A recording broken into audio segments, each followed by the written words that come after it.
Hello, good day. I'm Paul, and the title of this is Advanced Awakening Awareness, How Our Beliefs and Programs Are Essentially Distorting Our Reality and Our Outcomes. So, where to begin? So, we are very advanced God Source Creator beings having a human experience in duality. We've separated from the collective one and came and have an experience of solitude and what we essentially call duality, a separate version of ourself that's separated from God and lives as an avatar in a human experience. So the program of reality says that we're a complex makeup of the genetic code of our predecessors, ancestors, parents, mother, father, whatever. But I'm going to ask you to look underneath that a little bit. We use the term in human consciousness, I was defined by that experience. What does that mean? Well, that means that you took an awareness from it that changed the fundamental makeup of who you are. You created a rule, we can say it that way, or we created an awareness inside of ourselves that allows us to change ourselves. So, to make this even clearer, think of your mind as a computer running software. And we have a bunch of software that's provided us public domain from collective reality that says money doesn't grow on trees. You have to have God in your life, and you might be a sinner. You might be a whatever your background is, has basically been software that's been uploaded into your consciousness that sets what's good, bad, what's right, wrong, etc. in your reality. Once you get to that point and you start to see that our whole entire consciousness is vast and huge, but how many things from your past, your traumas, your stories, your programs, like, oh, when I was a little kid, I fell down the hill and I broke my pelvis or something, and I can't walk right, and other things. These all define us as we move through life. Oh, I had a love experience in college and they broke my heart, and my heart's been broken ever since. Look at how all these experiences we have as a human being have defined and polished us into what we are now. So because you had a breakup or a heartbreak in college, maybe your heart is armored and you're protecting yourself and you're not really safe or feeling comfortable to go back into a relationship. If you had narcissistic parents, if you had an abusive father that maybe yelled and screamed, and abuse doesn't have to be hitting, it can be verbal, mental, emotional, etc. How did that define you? I'll speak from my experience, having a father that loved me so much that he yelled and screamed at me every night while I was at the supper table about eating my vegetables and how I needed to do that, or I was going to die, which was basically his trauma. His father did something similar to him, and that was an acceptable way of showing love. Yell and scream and threaten violence and spank you and make you bawl and cry. It happened for probably 5 years of my life. And other people have had probably similar experiences. It may not be over vegetables, it may be over anything, putting you into your room and putting you on curfew and all these other kind of things, and them trying to love you by restricting you and telling you you're bad for doing something. Because they don't feel safe. It's their story, not your story. But I bet you 10 to 1, it'll either polarize you into not doing that same thing with your children, or be a belief that's embedded inside your head that will make you do that same thing to your kids. Because that's what lineage trauma is. It's the passing down of trauma that was experienced in a great grandfather, and it's going back more time than we can possibly count, because genetic code is actually includes epigenetics, genetic trauma, feelings, emotions, fears, etc. This is how humanity evolves, is to pass down what our experiences are to the next level, and then the next level's safe and protected. At one time, that was really glorious because, yeah, this is how you stay away from getting eaten by the polar bear. Turned into fear, stay in your house, don't go too far, don't explore, etc., because that's where the polar bear may come from. So now all of a sudden we have these restrictions that are from great-great-grandfathers or grandmothers or whatever before recorded time, and you have these fears about polar bears, and you don't know why. Well, one of your ancestors got eaten by a polar bear. Your dad's family, his father got eaten, or his brother got eaten by one, and there's a great fear genetically in there because of this past event. So if we start to recognize that we have things within us, fears, concerns, etc., that aren't even ours because it didn't originate with us, we end up in this soup of control. Now, not to mention epigenetic lineage, but for example, my grandparents lived through the dirty 30s. My grandmother on my dad's side lived through the dirty 30s, which was a time of people barely able to eat and money concerns and other things. The dirty 30s was they didn't grow crops, so the soil all blew away and it was a big mess. But my grandmother carried those wounds, and she was a hoarder. And not as bad as some of the ones you see on TV, but when they cleaned out her house, they found like 600 egg cartons in her house because she'd saved every single one of those egg cartons, and there was going to be some need for it or whatever, until it got to the point that 600 could never be done, and it filled dumpsters and dumpsters and dumpsters. Even those little foam things that went under meat or whatever, she would save those. She'd wash them and clean them and sterilize them and save them. For what purpose, no one knows, but she couldn't see herself throwing them in the garbage, so she hoarded them and filled up her cellar and other things. And every time they'd go in a closet or other things, they'd find these hoarded things. Well, I know that energy is within me. I know it's in my father. But I could see it at her level, and is that serving me anymore? That protection, that saving for a rainy day, that other thing, which may be in your lineage as well, is no longer serving us. It makes us feel tight and expecting there's going to be an economy crash, and look at the news and all the stuff that we're looking at all day long, and it's just seeding fear into us to not live fully, to be contracted, to be unsafe. So I'm going to ask you to check into your body here right now.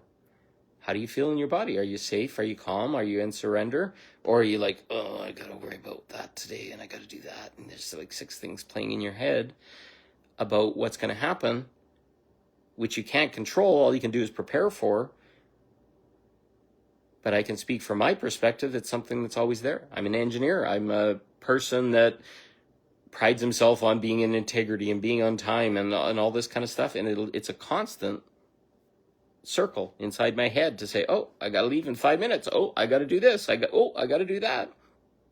Which distracts me from being. It puts me in the future. Also, we'll talk about the past in a sec, but if I'm in the future all the time, I'm not creating right here and right now. I'm not doing anything that serves me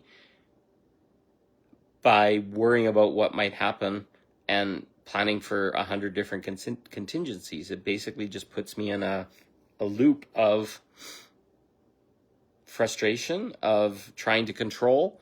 And honestly, in truth, we have no control at all in our body, in our mind, etc. We are living an experience. Essentially, as a source creator, we have the ability to manifest by putting a thought or a belief or a suggestion into the universe. It's like, hey, I'd love to go on a date tonight. And instead of sitting with it and planning it out to every little detail and say, oh, she's going to be blonde and she's going to be this and she's going to be that and it's going to be beautiful and blah, blah, blah. We'll have sex afterwards or whatever you desire your most. Just let it go. I'm going to meet someone tonight. I'm going to have a beautiful experience. I'm going to have a beautiful discussion with them and we'll see where it proceeds from there. I guarantee that one went through the doorway into the possibilities because I've got a million different programs about what kind of partner I'd like and who my beloved looks like and this kind of stuff and how once I meet that person it's going to be sexual and hot because some of those are some of my wounds, but it's also my lack and my worry and my frustration that comes out because I've got programs underneath that are still playing. It's like, okay, last time that didn't work out. Oh, it didn't happen. Oh, I met a really nice person, but they're really angry and blah, blah, blah, blah, blah, blah, blah. That's the mind chatter, the mind virus, the mind trying to control something that can't be controlled. The mind is just a tool. It's a projector of our reality out of us, and it is used to interpret, but it's also turned into what we call our ego, or edge got out. It's the thing that keeps us in duality. That mind controls, and it basically beats us like a dead mule all day long over these worries, thoughts, self-definitions that we've created.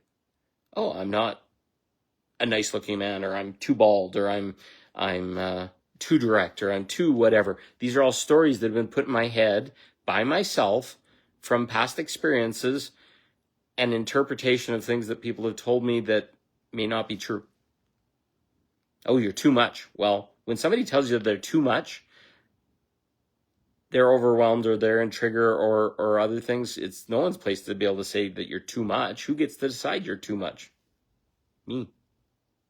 But if I believe them, it's like, oh, I'm too much. I'm gonna be small and I better be smaller. And then the next person I meet, it's like I'm not enough, or I'm not even there, and I hide, and all because I had a bad experience with that one person that was probably more traumatized than me, and I believe them. Well, don't believe everything you're told. Don't believe everything that's coming. When you start to watch and listen to what other people are doing, nine times out of 10, when they get triggered, they'll tell you something that most of the time doesn't make any sense, but they'll actually tell you what they are. They'll accuse you of being something because they don't want to deal with it within themselves, and they'll accuse you of being something that they are. Because I've had many, many times where just some diatribe comes out of people's mouths and it makes absolutely no sense, but it made absolute sense when I started to look at it with an alternate perspective, step back from it, and because they're trying to hurt, to push me away or avoid their own inner trauma, and they'll just blither out, literally blither out, might not even make sense or whatever. It's like, you're a fucking asshole and you just don't respect anybody and you don't blah, blah, blah, blah, blah, blah, blah. When none of those things were true and there was absolutely no evidence of it. And I finally come to the point that they were talking about themselves. Some part of them didn't respect themselves.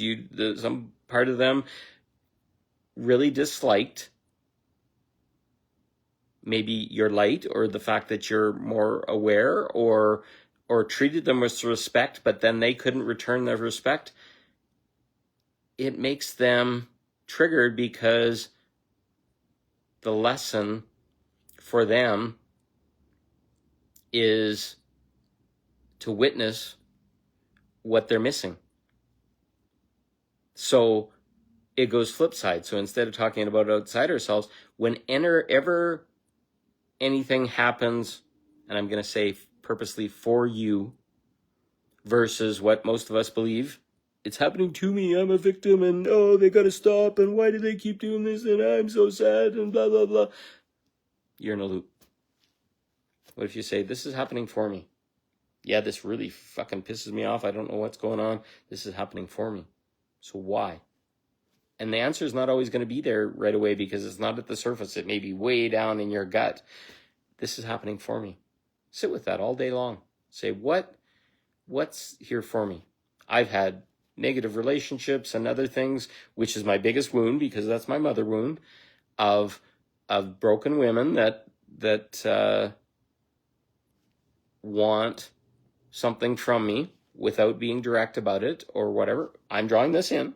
I'm not blaming anybody, but I draw that in at the level that people are.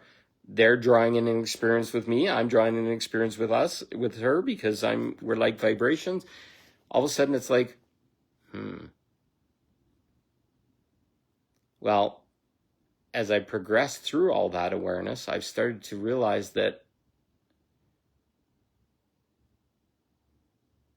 drawing in those women and those experiences pushed me away from wanting to be in relationship, which was codependent and attached and other things. Those other people were looking for the same thing.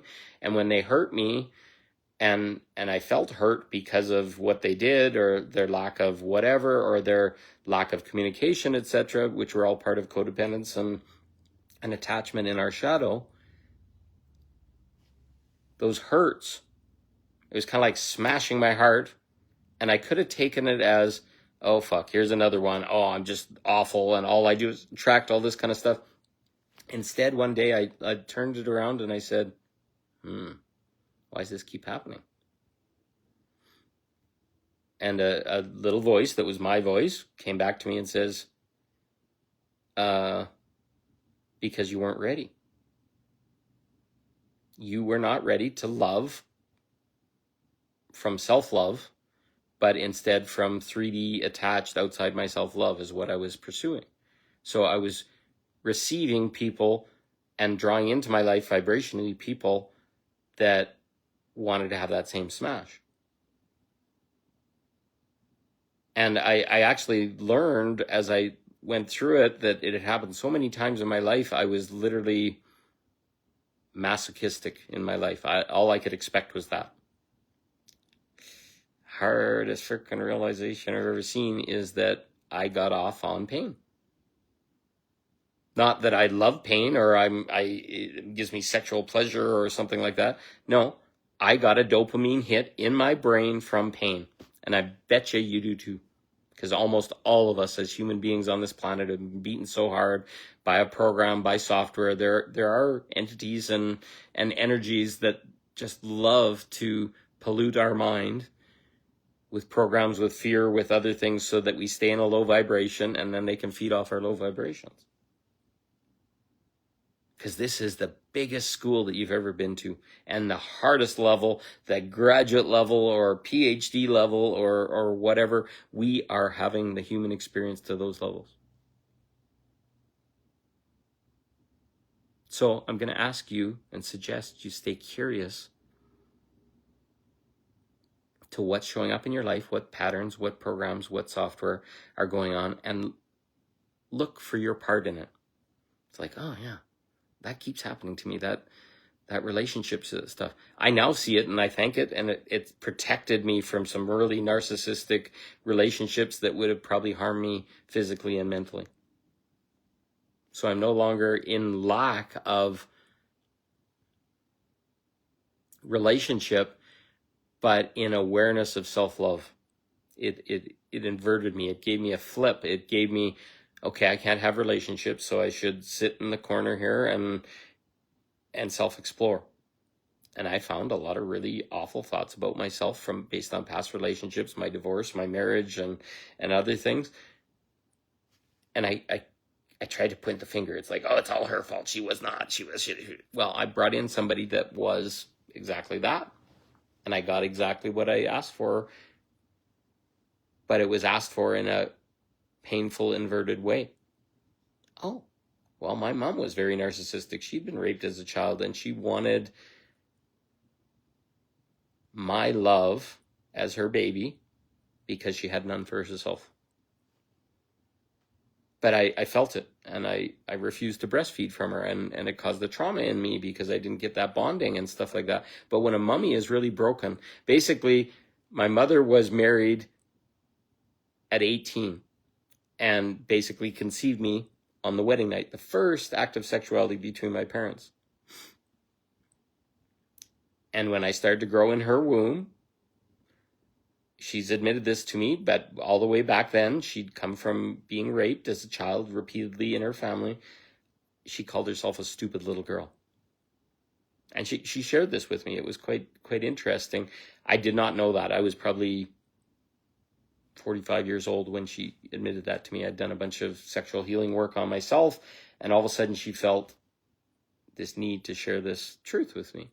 No judgment, no nothing, but it explained a lot, because my first evidence of the feminine I couldn't trust, because she couldn't trust herself. So I never got a regulated nervous system. I never got a mother. She loved me. She cared for me. She kept me safe. She did all these other kinds of things, but I could not breastfeed from her. Her milk tasted sour. I still remember it. And she shared that with me. Oh, you didn't breastfeed, and then we put you on formula, and you puked your guts out for the first 6 months of your life, until we realized that you're not supposed to put the full strength of the can into, you have to cut it in half. So I was vomiting because I was getting way too much of, and not enough water, way too much of the nutrients. That might leave a scar on you. But I now see it, and I'm aware of it, and I've navigated through these minefields in my nervous system of all these beliefs about women and what I could expect. And they might, narcissism, my mother would basically just have a freak out and cry to force us all to, oh, I'm sorry, Mom. Oh, I love you. Oh, and give her a big hug and all this kind of stuff. So she was programmed as a child to basically take love because she wasn't worthy of it directly, which I learned, sadly. So I had to navigate through all these things in my nervous system, all these programs that I've been taught since childhood, and I see them in my brother and sister as well. And I rose above them, and it's like, no, don't need that anymore. No, don't need that anymore. Oh, that's kind of crazy. Why am I doing that? And it's an everyday process now. Navigating through my nervous system, navigating through my beliefs and thoughts. And I will tell you right now, I saw a really angry, sad facet of myself. Partly my little boy. I think my little boy actually fractioned in two.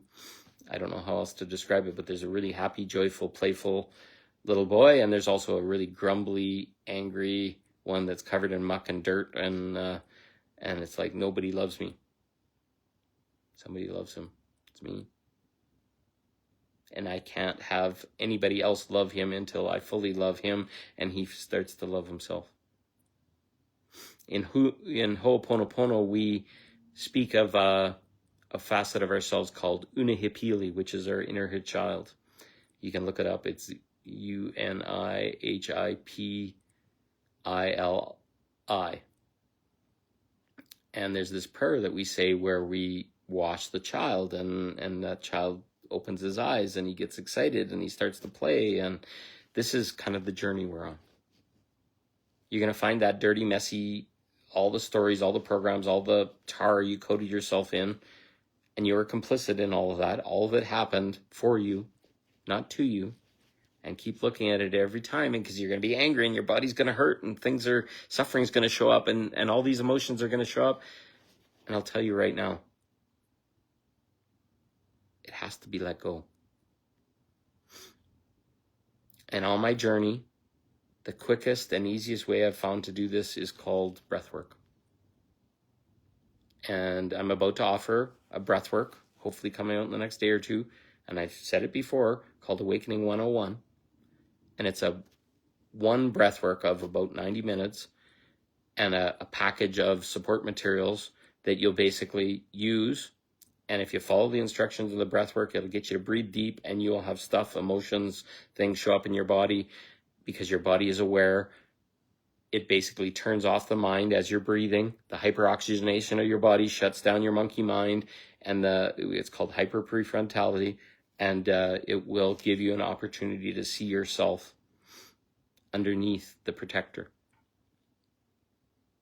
And you can listen to the breath work beforehand if you want, if you're concerned about it, but there's absolutely nothing in the breath work when you're in suggestion and when you're in that hyper-prefrontality. There's things like you are abundant, you are loved, push hard, lean hard, feel this emotion, express it all, cry, scream, wail, whatever. The whole breath work is a process of progressively peeling the onion. And this breath work is inexpensive. It's like $50. This is something that I want people to have and then use over and over and over. And it's a basic, simple process of peeling the onion. If you peel that onion and you do it probably once a week for the next couple months or whatever, you're going to find stuff showing up out of your nervous system, and you're going to see changes. Because in breath work, the mind opens, the brain, which is also a pharmacy, will release all these helpful oxytocin, serotonin. It can even release DMT, which is a medicine level journey. And it's dimethyltryptamine. It's the God particle, or the thing that's in ayahuasca in minute amounts, which will crack open. It's not a psychedelic level experience or something where you're out of body or whatever, but your mind and your body knows exactly what you need, and it'll just send a little bit of that out, and it'll crack open a really strongly held belief, and only to the level that you need. And it will, for up to 3 weeks after having a medicine journey like this, or a breathwork journey like this, because breath is medicine, it will transform you. You'll see things different. And then when you've migrated through all that kind of stuff, and our psyche kind of breaks down and it rebuilds itself based on new awareness and taking out some of those things, you're going to be a different awareness, a different person. And then you do it again. And then you keep doing it again until no effects are happening. It can also clear you out on a really rainy inside day of yourself. It'll clear you out and regulate your nervous system and let you let go of stuff you didn't even know was there. There's whole processes where we breathe in the light, and we clear out and we breathe that light into every cell of our body, and then we clear out the black, the tar stuff, the old beliefs, the stuff that's kept us shrouded in pain and suffering. But it's got to be a gradual process. We basically breathe, and I basically use the analogy, we breathe in clean, fresh water, and it mixes with the gray stuff that's in our pelvis and in our lower body, and the black stuff, and out comes a gray water when we breathe out. That's why we open our throat wide, and we're letting all that stuff that no longer serve us out of our system, the stuff from our lineage that we don't even know. This is the thing, is like, you may think that you figured out all your stuff, but if you have not cleared your lineage trauma, it's another layer that's waiting to ambush you. I've had places where I'm walking along and it's like having positive thoughts, and then all of a sudden this really negative thought comes into my mind, and I'm like, where the frick did that come from? Well, there's an angry little parent, grandparent, somebody from your lineage that's really pissed off that nothing's changed, your life's not getting better, all this kind of stuff. Well, the easiest way to face them is through breath work. So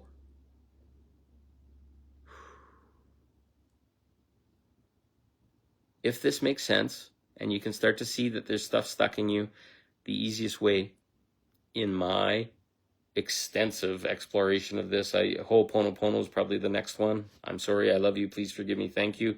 But that one needs certain intentions and ways inside of your thinking process to let that one work. But breath work's the easiest one. You just and your throat will be dry, and your body will feel uncomfortable and all this kind of stuff, until you get to the point where something pops, and then you're crying and tears are streaming down your face, and you don't even know why, and you just let it go. You let it go. Your body kind of shuts down or relaxes and lets it go. You surrender, and your brain's not leading the way. It's like, oh, you gotta do this, you gotta do that. And all of a sudden it's like, it doesn't know what to do with all the breath, and it shuts down, and your body leads. And most of us don't ever allow the body to lead. So if this works for you, watch for it later today. I've been struggling with my own demons and other things to try and avoid releasing this really powerful tool, but I think it's time now. So watch for it. Awakening 101. Maybe once I post it, I'll put it in the notes underneath this video. I love you. This is the way, the light, and the truth. Thank you for listening.